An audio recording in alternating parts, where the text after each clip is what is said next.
Well, now that they finally pulled the trigger on Twitter, it is just Twitter news nonstop. Elon Musk began major layoffs on Twitter Friday. The employees were notified in a company-wide email, and workers reportedly were instructed to go home, not go in the office as these cuts were going on. About half of Twitter's workers appeared to set to lose their jobs, according to these internal messages, though the final count may take some time, but it is a wide swath, it looks like. The employees who aren't fired are required to return to San Francisco headquarters. I think a lot of people working from home. Musk closed the offices in a preemptive move so that disgruntled employees wouldn't sabotage the systems and customer data. And apparently making way for a new kind of Twitter. According to the Washington Post, he's been floating this idea of launching a subscription plan that would compete with OnlyFans in like an X-rated Twitter version. Creators of adult videos would be able to charge other users. Twitter would take cuts of the profit. And even though this is considered high risk, Musk appears to be fast-tracking this concept called paywalled video to get a quick influx of cash.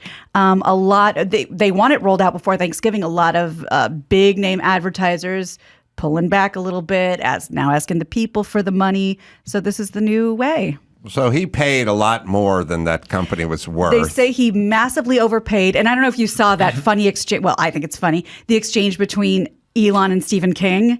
How it's not like this algorithm and these supercomputers decided on this new price that he's going to charge us. It was Stephen King, of all people, saying, and maybe you guys can find it, but it's, $20 a month. That's bullshit. I'm not paying that. And then Elon underneath goes, what about $8? And there was like, $8, everybody. So that's where that number came from.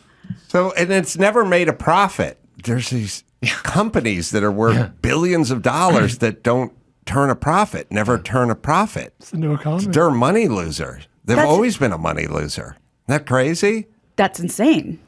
Yeah, it's there's a lot. I mean, it was the whole, I think Uber and Lyft, there's these companies that operated at a deficit.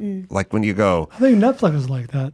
Most tech companies. There's a lot of big tech companies don't make money. They Like lose Tesla's like money. that. Well, then what do investors do? They're hoping for, the big I guess windfall. Yeah, I'm not an economist. It's the Netflix but model. Really. Yeah. And because, for years they were losing money. But they were the first of their kind. And eventually it kicked in. But now they're losing money again, of course. But I guess it's like we're going to lose, I'm going to come up with a new cola. It's going to lose money for 10 years, but everyone will know what it is. And half the people will drink it. And then I could sell it for this amount at some point. But it's a rich guy's game. You can't, retirees can't do this. They need a return on their investment sort of immediately. But what's going on now with the economy and stuff is a lot of people, even the rich guys, are going, I know it's fun to squander $10 million a year on this, but no mas. Yeah. I got to get a return here. Well, and the Twitter, directly, charging the people is what everybody does now. That's what we do. Okay, eliminate the advertisers. Now we can clear the space and say what we want. So, I mean, it's what's already happening. Here's the Twitter back and forth. Stephen King, $20 a month to keep my blue check? Fuck that. They should pay me. If that gets instituted, I'm gone like Enron. And then Elon Musk says, well, we need to pay the bills somehow. Twitter can't rely entirely on advertisers. How about $8? Then he says, I'll explain the rationale in longer form before this is implemented. It's only the way to defeat bots and trolls. And then he did this spin. Twitter was like, no more royalty and peasants, everybody. But it's like, do people forget the reason for a verified checkmark is so there's not an account pretending to be a public figure? Right. It's not. That's what it is. That's all it is. Mm-hmm. So what does he think it is? Yeah. He's like, pay $8 and get a blue check. The check mark is so somebody's not impersonating Will Ferrell and spouting a bunch of homophobic, racist tweets. We know the difference. What's really interesting to me is all these social networks, they actually own all our content. All our content that we put there, they own it. And, that's to me is that's really interesting, because if you walk away right now, you shut your Twitter account or Instagram account, you can't walk away with those people. All those fans that you built up and everything that you did, they own it. So it's like now they want to charge you for it, which is interesting, because obviously you use it as a way of marketing to your fans, to your followers, to your subscribers, etc. It's crazy. The whole thing is pretty crazy. I think Elon won at it with AOC as well. Oh, yeah. I didn't see that. He's but Chris trolling said it. hard. Well, AOC tweeted, quote, laughing my ass off at a billionaire earnestly trying to sell people on the idea that, quote, free speech is actually an $8 a month subscription plan. And then Elon replied to her tweet saying, your feedback is appreciated. Now pay $8. There's a lot of that. He's doing like memes of people crying and Elon's got to trolling have hard. a writer's room, right? Let that sink in. He's got to have. He must. He must have a couple of guys on retainer, What, right? with the sink? You think he had writers? And then he tweeted a picture. I didn't say they're good writers. I said writers. And then Elon tweeted a picture of AOC's merch, like a sweater, and then it was for $58. And all he did was just circle the $58. He is funny. Yeah. The problem is everybody has some footprint on social media, and you can't clap at someone without them doing a cursory search of whatever the fuck you said that you were wrong about COVID 10 minutes ago. Right. Pow! It's right there. I mean, it's an interesting time in that, I've always kind of said that I thought surveillance cameras were going to be the end of theft and crime. Right. Like, if you would have asked me when I was a kid growing up in Los Angeles, if they had a camera on everyone's house, then there'd be no more robberies. And utopia. It was like, because you couldn't, because your image would be filmed. There'd be no more at the 7-Eleven. There'd be no more.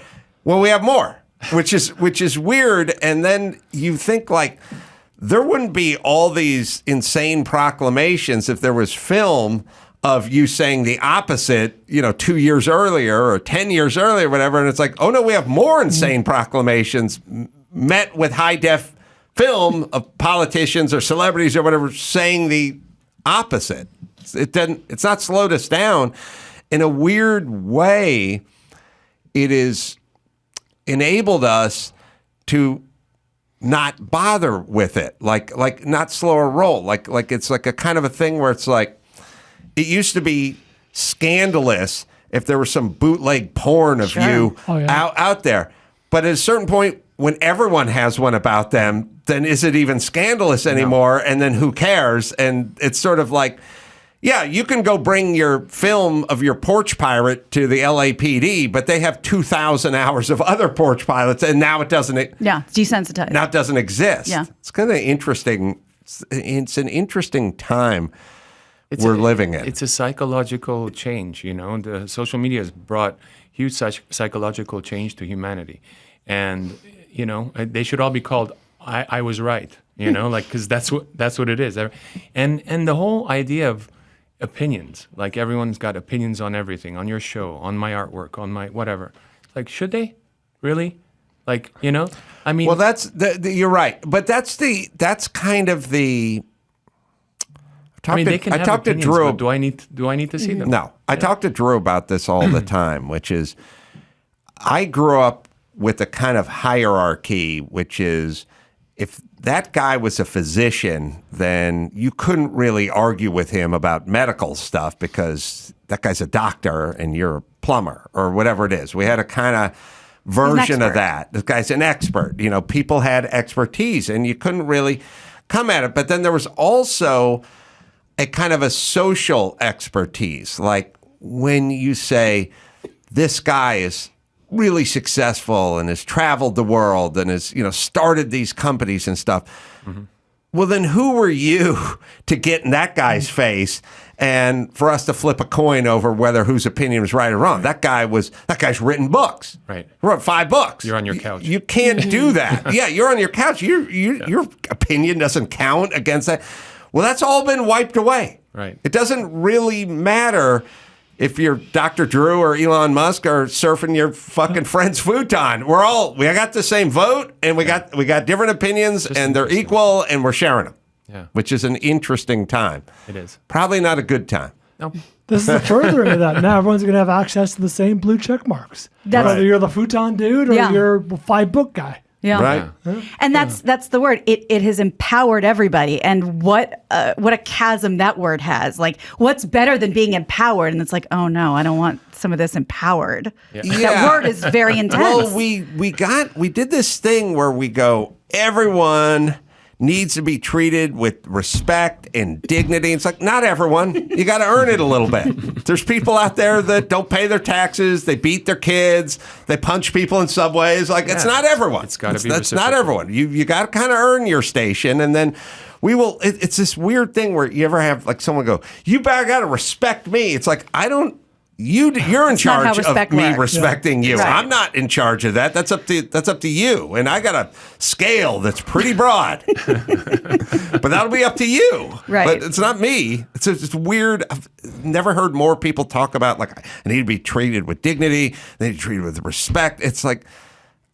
No, like when they talk about like these migrants who walk here from Honduras, they need to be treated with dignity and respect. It's like they need meals and cots and shelter. And maybe that's dignity and respect. I don't know, but we've sort of taken a lot of verbiage and turned it into something it never was intended to be. Well, maybe more of a spot-on example is when I believe it was our governor said that inmates are owed a debt of gratitude when they complete that was our mayor. Our mayor. Yes, When that they was do Garcetti. When after they complete their sentence, we owe them a debt of gratitude. Well, I believe that after they complete their sentence, they should be given a fair shake at getting jobs and all. Yes. Absolutely. Right, but they don't need a fruit basket.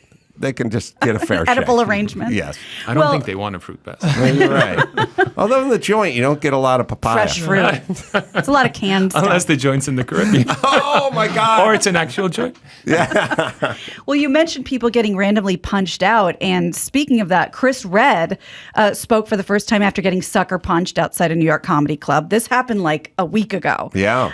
The former Saturday Night Live member told the Daily Beast, he said, this man hit me in the face with something metal. I thought it was brass knuckles because of the way it cut my nose to the bone. Apparently, he used to be like a boxer, too. So he said, like, he could take a punch. That wasn't the problem. The problem was the amount of blood that gushed from his face was the thing that started making him kind of woozy. He claimed that the guy remains unknown. Nobody knows who it was. He was reportedly wearing a security guard uniform, but the owner of the club said, none of my employees wear uniforms. And this guy was not an employee. The guy fled. The suspect, could be a woman, possible, fled by the time police arrived on the scene. Witnesses also said that he looked like he yanked Redd's neck and yanked a chain from his neck. Yeah.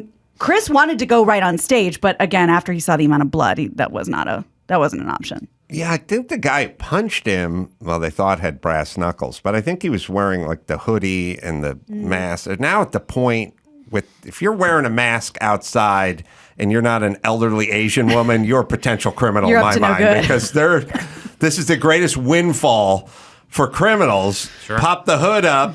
We can't judge. Put the mask, flare the mask out. You're essentially a bank robber from the turn of the century at that point with a bandana and a cowboy hat. Or a member of System of a Down in Glendale and don't want to get recognized. Oh! Don't judge. Can't go to Carousel without a mask. Exactly. No, I'm just kidding. No, that's a good point. So I think the guy who punched him had the mask and the hoodie, but it was just some TMZ stuff I saw. But yeah, like kind of a brass knuckles. That's horrible. Yeah, I don't know. What is going on? If he's a security guard, I don't know. Dressed like a security guard is kind of weird because we're looking at a picture of the guy and he Windbreaker. kind of, but not what if you're listening and I say dress like a security guard, maybe not. No. Maybe not what you're picturing. Not Like picturing a this camouflage bucket hat, a blue windbreaker, blue T-shirt. Yeah. And the mask, but okay, look, also just punching people with brass knuckles randomly is you're the scariest person on the planet, number one. And then number two, sorry, but you can't wear a chain. You just can't go out and do a late night set at the Cellar or whatever, 12:30 on a whatever night. You just can't put a chain on anymore. I mean, hate crime altogether over the last number of years has increased dramatically. It's really horrible. Hate crime and chain crime. Yeah, hate crime, chain Now, crime. I find it difficult to do a set without jewelry. Yeah. Because I like to feel sexy up there. But I will struggle, but I'll still go You out. feel so naked when you're up there. And manage to do comedy without my beloved jewelry. And I think we're kind of at that place now, sadly. Well, and talk about diluting it. I mean, how many times did we report people in broad daylight on Rodeo getting rolled or having a jewelry shop, brick thrown through it? This is broad daylight, middle of the afternoon, on one of the most famous streets in the world. Well, they've said in L.A., just, hey, man, if you got a Rolex, keep it at home. Don't go out. Just you'll be a target. Sad, but true. Yeah. Same with cars. A lot of people have been followed with expensive cars into their driveways and all of that over the last number of years. Yeah. In LA. I mean, it's not cool. It's getting crazy. Yeah, it's just, God, wasn't it, who just got shot from... Takeoff? Yes. Is that his from name? Amigos. Yeah, Amigos, sorry. Rolling dice? Shooting dice? At a bowling alley? Bowling alley billiard hall. Yeah. I don't know, people. It's time to run serpentine to the mailbox. Let's get a little update on Kyrie Irving. Brooklyn Nets basketball player and NBA All-Star Kyrie Irving has issued an apology after promoting a film called Hebrews to Negroes, Wake Up Black America, that features ideas like Jews stole the religious heritage of black people and have engaged in a cover-up to prevent black people from knowing their true identity, and that Jews falsified the Holocaust in order to conceal their nature and protect their status and power. When first asked to apologize, Irving said he wasn't going to stand down, but after being suspended indefinitely without pay, it seems he's had a change of heart. He says he denounces the hateful words from that documentary. Irving gave this 3.5-minute press conference on Thursday regarding what happened. Here's just the last 30 seconds of it. Any label that you put on me, I'm able to dismiss because I study. I know the Oxford Dictionary, you look it up, right? It's one of the biggest mistakes I had in being a kid was not knowing European or Western language until I started looking it up and understanding the definitions and why they say, if you want to trick a black person, put it in a book. I was wondering my whole life why they said that. Now I'm 30 years old and I know reading is a superpower because it helps me understand where I'm going and where I come from. Like a tree with roots. That didn't feel like an apology. Was it? The apology was on Instagram. Yeah. No follow-up question on Instagram. Oh, okay. Yeah, this was 3.5 minutes of just sort of pontificating. I miss like the Muhammad Ali, Nipsey Russell pontificating when shit rhymed, you know? Sure. It's kind of entertaining. This is now just kind of all over the road, you know? Yeah. I miss the old school where shit rhymed. Social media, the rise of social media and the rise of hate crime is congruent. Yeah. So I know this question is a little played out, but I think about it now more than ever. Are we as a society better off having had the internet or not? Would it be a better world? Question. I mean, that's the thing. I will answer this way. I feel like every person who had a childhood pre-internet had a better childhood. Not a more convenient childhood. Right. I agree. Not necessarily an easier childhood. Right. But a better childhood in terms of the things that the human body and the human mind need, but don't know you need it, which is go outside, climb a tree, explore with your friends, going God knows where, you know, just all of that kind of stand by me stuff, you know, which included the bully who you would spot at the end of the block and had to figure out whether you were going another direction or to stand up to them, which meant, you know, creative ways to get some money to play some pinball or find a taco or get some food or, you know, it had peeping through girls' windows and stuff. It included it all, but it was tactile, and it was kind of what we need is an animal. Mm-hmm. You know what I'm saying? Even if you think you want to avoid it, because what you want is air conditioning and instant gratification and to be entertained, and you going out and trying to entertain yourself felt boring. I wish I had a theater in my home or in my phone, you know what I mean? But it's all the shit you wish for. It's only about 10% of that's good. The other 90% is just Grubhub bringing Taco Bell to your house. Yeah. You know, you wish for it, but it's not a good thing. Careful what you wish for. But it's not just the internet; it's also the times, right? In the 70s and 80s, we lived in Hollywood. I would walk my younger brother to school. I was like 8 years old. He was 5. You know, Wow. hookers and all sorts of stuff there. But we felt safe. Like parents didn't come with us. I would never let my 8-year-old on the streets now. Hookers used to have a heart of gold. That's right. Yeah, They're no, There's a looking out hooker for with the ya. heart of gold. Yeah, now yeah, they're just totally. crazed junkies. No, I just mean that it's not just the internet; it's the times and Yes. Yeah. you know and everything, crime and how we've devolved as a society. And you know, I part of the year we live in New Zealand. We've got residency there. We've got a place there. We're very Which is not lucky. easy, No. right? From what I understand, not easy to get residency No, in New Zealand. it's not easy. But you know, it's different. It's like how the U.S. probably was 60 years ago or 80 years ago in that sense. You know, kids are on the streets playing. There's not that fear. Yeah, that there's craziness. pockets. Yeah. See, the thing, it is interesting. You know, I tell people all the time, I live with Armo hero Mark Garagos in the same neighborhood. Do you know Mark? I do. Okay. Yeah. Yeah, course. all the Armos love each other. White people, we don't roll that way.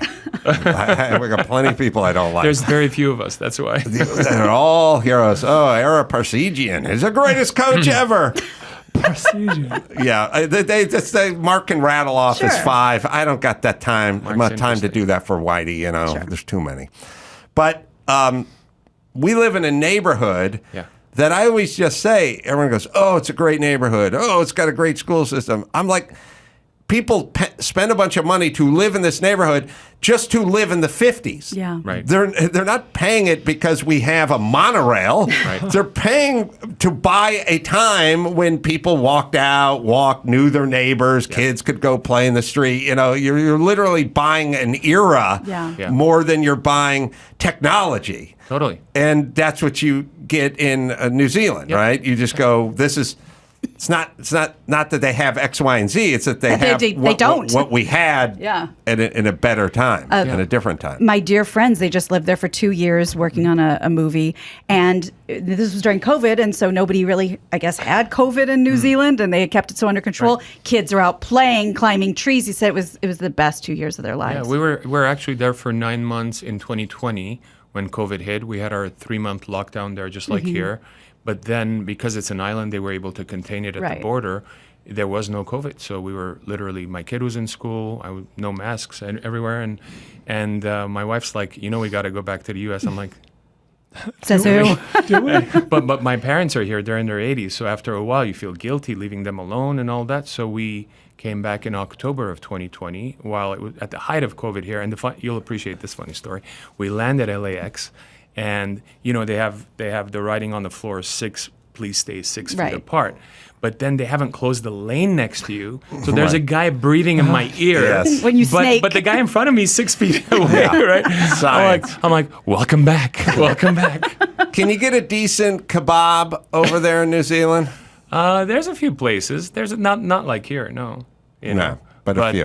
Yeah, but a few. But we were in Armenia about a month ago, and another country where kids feel safe being outside. Maybe it's a small country, big country thing as far as population, or more of a homogenized population ethnically versus not.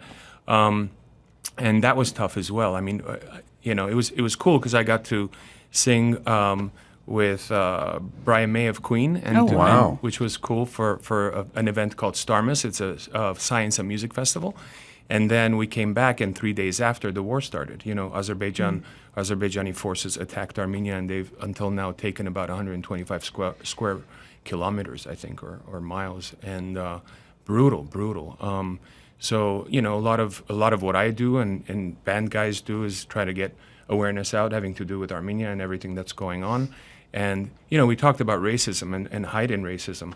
Azerbaijan is a country where in kindergarten they teach you how to hate Armenians. In kindergarten, like as a national policy.